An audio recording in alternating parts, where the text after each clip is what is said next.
నమస్తే welcome to స్వేచ్ఛా health. చాలా మందికి సాధారణంగా వచ్చే తలనొప్పి భరించలేరు. అలాంటిది మైగ్రేన్ ఉన్న వారికి ఉండే తలనొప్పి వర్ణాతీతం. నిజానికి ఆ బాధ వారికే అర్థమవుతుంది.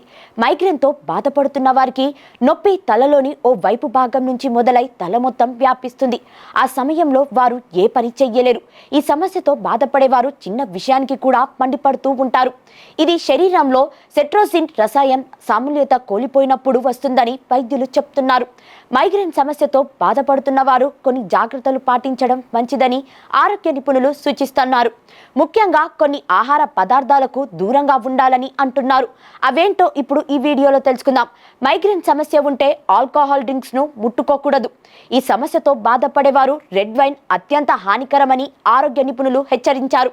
చక్కెర పానీయాలు, ఆహారాలు, స్వీట్లను నివారించాలి. ఇవి మైగ్రేన్ తలనొప్పిని తీవ్రత చేస్తాయి. కాఫీలో కూడా చాలా కెఫిన్ ఉంటుంది. అందువల్ల ఎక్కువ కాఫీ తాగడం వల్ల మైగ్రేన్ వచ్చే ప్రమాదం ఉంది.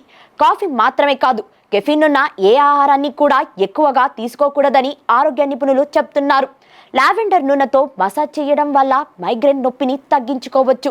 కోల్డ్ కంప్రెస్ రక్త ప్రవాహాన్ని తగ్గించి నొప్పిని తగ్గించడంలో సహాయపడుతుంది. అయితే లావెండర్ నూనెతో మసాజ్ చేయడం ఒత్తిడిని తగ్గించి రిలాక్స్ అవ్వడానికి సహాయపడుతుందని వైద్య నిపుణులు సూచిస్తున్నారు.